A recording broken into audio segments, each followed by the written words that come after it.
याद रखिए, तारीख उन्हीं लोगों को याद रखती है जो खुददारी से और सर उठाकर जीते हैं, ना कि उस कौम को याद करती है जो गुलामी की ज़िंदगी को एक्सेप्ट करती है।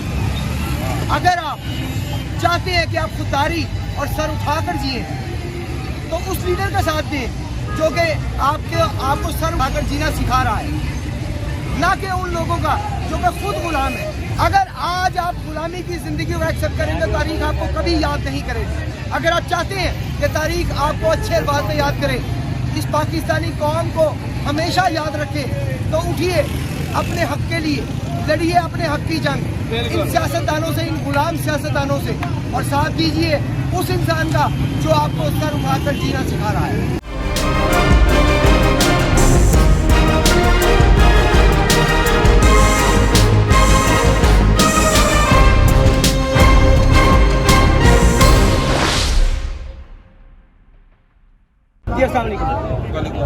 आप फैमिली के साथ यहाँ पे तशरीफ लेकर आए, क्या वजह कि आप मतलब सारी फैमिली को साथ लेकर आए, क्या इसके पीछे क्या आपकी सोच क्या है?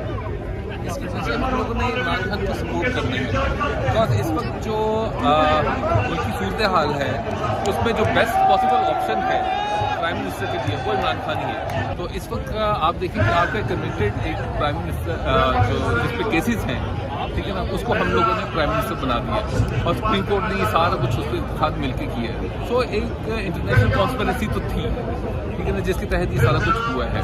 अब उसके बाद जो हमारे पास बेस्ट पॉसिबल ऑप्शन है वो इमरान खान ही है, जिसने अभी तक जो है ना वो सबके लिए बहुत अच्छा काम किया है। और इस्लामोफोबिया की हिसाब से देख लें, और जो पाकिस्तान का ग्रीन पासपोर्ट है उसकी जो इज्जत इस वक्त वर्ल्ड ओवर है वो इससे पहले नहीं थी। सो मेरा ख्याल है कि ये इस वक्त जो है ना सबसे अच्छी ऑप्शन इमरान खान ही है। इमरान पीटीआई हुकूमत के दौरान काफ़ी ज़्यादा महंगाई की गई, आवाम काफ़ी ज़्यादा इससे परेशान भी रही, इसके बावजूद आप सपोर्ट करना चाह रहे हैं? जी, उसमें महंगाई जो है वो तो एक एलिमेंट है। अगर आप इसके अलावा देखें कि जो अभी तक जो पिछली गवर्नमेंट्स गई हैं उनमें से किसी ने भी डैम्स नहीं बना सके, लेकिन इसने 2 डैम शुरू कर दिए। इसके अलावा जो इसकी पॉलिसीज थी वो लॉन्ग टर्म पॉलिसीज थी, जो कि पाकिस्तान के हक में आगे इन फ्यूचर जो है ना वो बहुत अच्छी उसमें रहना था, उसमें तरक्की भी होनी थी।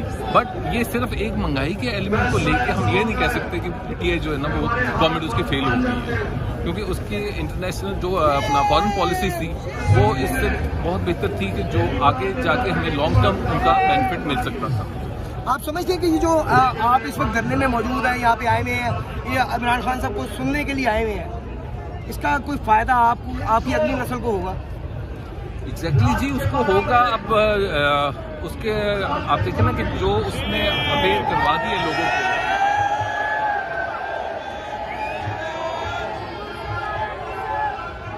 अब एक आम आदमी को भी पता चल गया है कि करप्ट कौन है और जो सही डायरेक्शन में काम करने वाले वो कौन है।